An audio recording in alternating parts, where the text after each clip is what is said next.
Je passe la parole à Henri Conan et Pascal Parpette pour Mémoire Hydraviation. Oui, bonjour.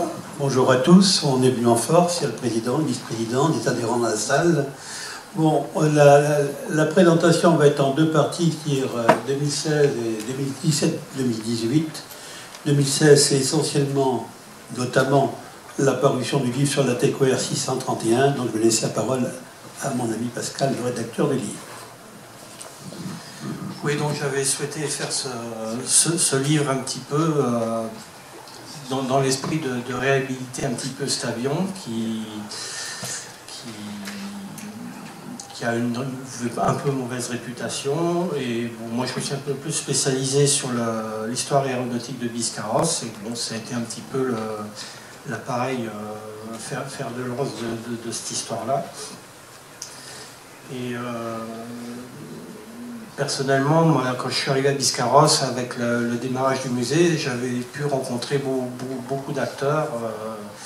Mais bon, à l'époque, j'étais jeune, donc je les voyais, mais je n'osais pas trop discuter avec eux. Et en plus, bon, j'en avais pas non plus les moyens, les connaissances nécessaires pour avoir une conversation utile. Et puis par la suite, bon, à la suite d'une visite de la base des Urtiquets avec Ariane, justement, on a fait connaissance et ça m'a donné accès aux archives de l'aviation civile. Et par un travail de fond sur les archives, bon, j'ai pu acquérir un peu ce qui allait bien pour faire ce genre de travail qui aboutit notamment sur cet ouvrage. Et après, en rencontrant les derniers témoins de cette histoire-là, d'avoir quand même plus d'éléments pour pouvoir discuter avec eux de manière plus concrète. Et il était temps parce que le temps de la rédaction du livre, il y en a 3 qui sont partis.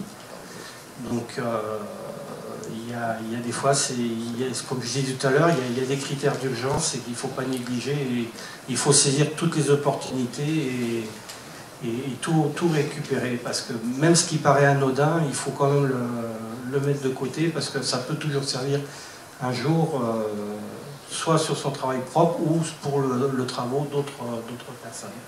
Voilà.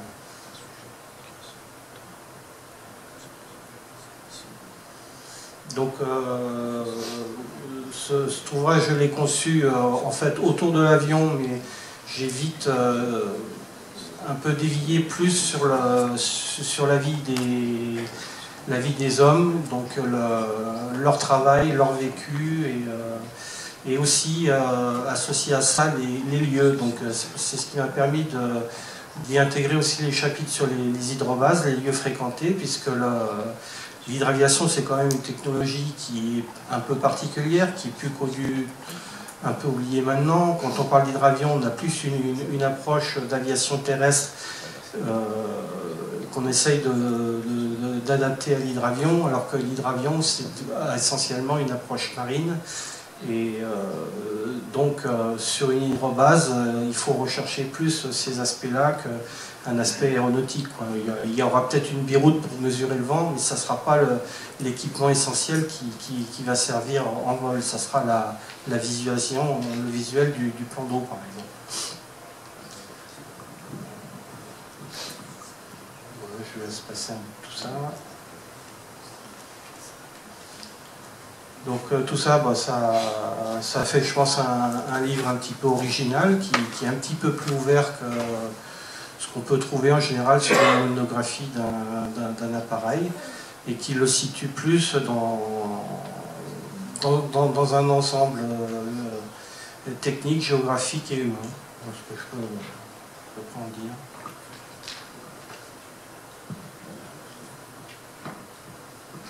Voilà, bon, et au niveau de la diffusion, bon, maintenant il ne reste plus beaucoup, hein, c'est un peu moins de 200, je pense, disponibles.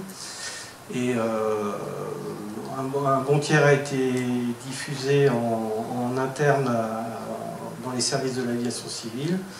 Une autre grosse partie a été distribuée aux témoins ou à leurs familles, qu'ils ont très bien reçu aussi. Et puis après, le reste se dispatche un petit peu dans tout ce qui est milieu aéronautique, associatif, et presse et tout ça. Voilà. Oui, donc la sortie de ce livre a été l'occasion de plusieurs conférences qu'on a faites ici au mois de la dernière pour la commission mémoire. On voit Ariane et Pascal le 17 mai 2016. Le livre n'était pas encore paru. On avait fait venir des témoins, donc on a fait quelques conférences. Notre objectif, c'était de mettre en valeur les témoignages et de rechercher de nouveaux témoignages. Donc, on avait fait participer Albert Leblanc, qui était steward sur la TQR 631. Là, il a volé dessus. Il est toujours vivant, il a encore la forme, etc. Mais on a fait venir des enfants des commandants Kersual, qui est disparu le 1er août 1948, de M. Merson, qui était pilote de Catalina, de Claude Lay, qui a participé à la période africaine. Et après, ça c'était à Paris, où on a fait ensuite, on a voulu faire aussi l'occasion de réunir les témoins. On a fait une réunion à Biscarrosse le 3 septembre, où il y avait tous les témoins de la période qui ont été contents de se retrouver, de donner des souvenirs. La veille, à Blagnac, on avait fait une conférence de façon à promouvoir, rappeler l'histoire de la TQR 631. Là, on n'avait pas de témoins, mais on a abordé, ou si on a des témoins directs de cette période, qui nous ont parlé de la problématique de la construction, etc., qu'on recherche encore, parce qu'il y a encore des choses à rechercher. Et je dois dire que la parution du livre, ça nous a donné des nouveaux contacts, je pense à l'opérateur radio pour Air France en 1947 qui travaillait à Biscarrosse, et d'autres. On a eu de nouveaux contacts, etc. On a fait une conférence, là aussi, des témoins, le 8 octobre à Saint-Victorin. On a voulu terminer la ligne sur les Antilles, en faisant une conférence aux Antilles, mais là on n'a pas pu progresser, donc on n'a pas pu, en disant peut-être que ça pourra ramener de nouveaux témoignages, mais c'était quelque chose qui n'a pas eu lieu pour le moment. Peut-être pour le futur, parce qu'il y aura un futur à ce livre. Alors ce livre a été fait partie des nominés, disons, il n'a pas eu de prix, le prix littéraire l'Aéroclub de France, mais la commission HAL l'a présenté en disant qu'il avait lu, et pour nous c'est aussi un témoignage pour le travail qu'a fait Pascal, que sur les 91 ou 111, je ne sais plus combien de livres qui avaient été retenus, bon, on en a parlé un peu à l'Aéroclub de France. Il y aura une suite, dans la mesure où il y avait une diffusion non commerciale et qu'il n'y a pas beaucoup de livres disponibles, notamment à la demande de certains musées, comme le musée de Biscarrosse. Une nouvelle édition devrait sortir au mois de juin prochain, légèrement enrichie, et en version cartonnée, et qui sera en auto-édition par notre association. On passe au diapositive suivant, s'il te plaît, sur le projet. Oui, on va le faire rapidement parce qu'après oui, on va aller déjeuner. C'est rapide. Alors, c'est celui-ci, hein, je crois. Donc, projet 2017-2018 qu'on va présenter. Bon, ça, je viens de parler de la nouvelle édition qui va sortir au début de l'été, disons, fin juin. On a voulu pérenniser dans le cadre du travail, qu'on a fait un gros travail dans l'année mondiale Roland Garros en 2013, je me permets, et à l'occasion de manifestations qui étaient prévues, on a sorti un petit livre qui reprend les thèmes de l'exposition. La manifestation n'a pas lieu, mais je vais reprendre la formulation de Bouchain. J'ai des livres là, ils sont à votre disposition si vous souhaitez les acheter dans la journée. Mais pour nous, c'est aussi la démarche d'essayer de pérenniser tout le travail qu'on a pu faire dans les expositions précédentes.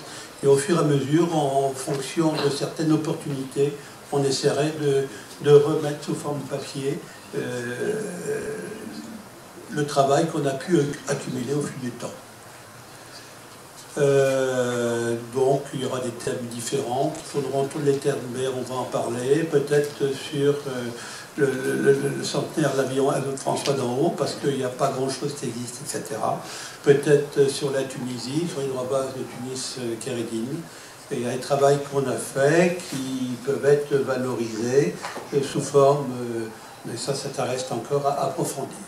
Le projet actuel, c'est de mettre en valeur un livre qui n'a pas été fait par notre association, qui a été fait par M. Laget, qui est la Société provençale de construction aéronautique, qui a fabriqué quelques avions, quelques hydravions, qui a surtout fait, ils ont beaucoup plus fabriqué des breguets après la guerre, après la Première Guerre mondiale, et puis ils ont fait de l'entretien d'appareils, notamment pour la marine. Mais ça a été,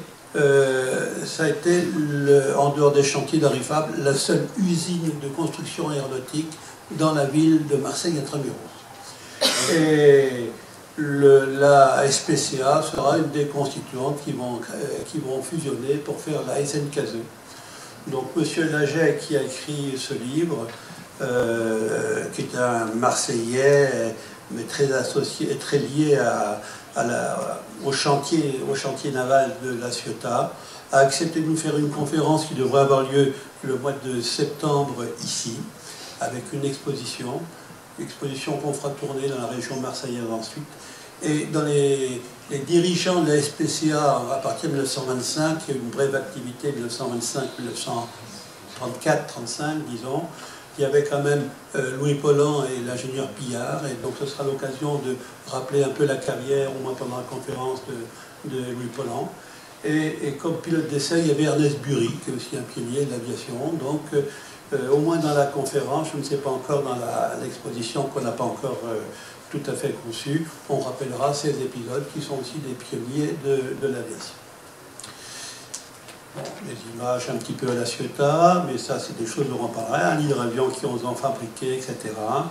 Et donc ça c'est les projets de cette année, c'est la fin de l'été ou à l'automne qui auront lieu ici et dans cette salle et en région marseillaise.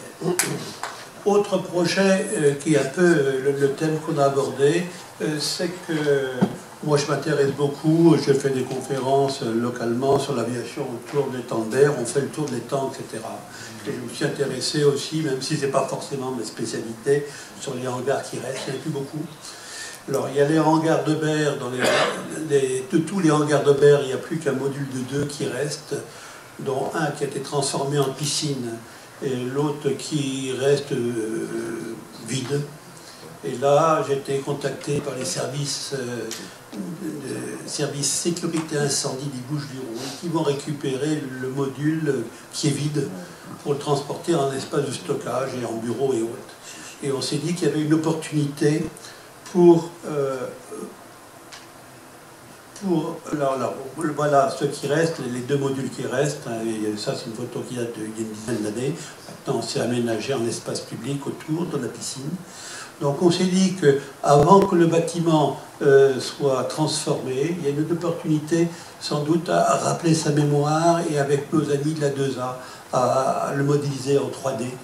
Parce que on a l'occasion d'avoir un bâtiment avant qu'il soit aménagé. Et il faut que je vais aller le 4 mai d'ailleurs pour voir s'ils n'ont pas commencé les travaux. Et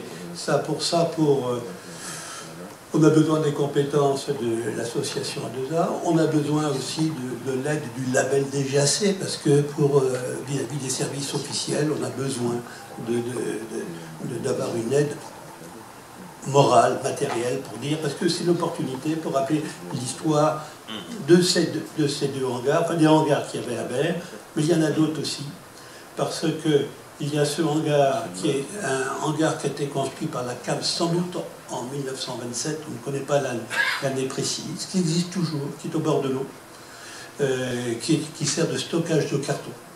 Donc il est un peu visible et il tient bon le choc, et il nous semble que c'est aussi l'occasion de faire un travail de mémoire sur ce sujet. Et il y a à côté de ce hangar, il y a quand même les hangars Boussiron qui sont plus récents, ils datent de 1952. Il y a aussi, maintenant ils sont, point de vue béton, paraît-il, ils sont interdits d'accès à cause de chute de béton parce que la voûte est très mince. On suppose que la Chambre de commerce à Marseille voudrait les démolir pour récupérer l'espace. Et je crois qu'il y a un travail sur ces 3 hangars au bord des tanks de Berre qui pourrait être intéressant. Et donc c'est un projet qu'on va proposer En principe, avec l'A2A, il y a déjà assez pour faire un travail en commun. Et j'attendais de le présenter ici maintenant pour contacter notamment les services du ministère de la Culture régionaux et la ville de Berne. Donc ça, c'est un travail dont on parlera, qui est prévu pour l'année prochaine. Et puis bon, on peut arrêter. Je vous remercie. Merci beaucoup Henri.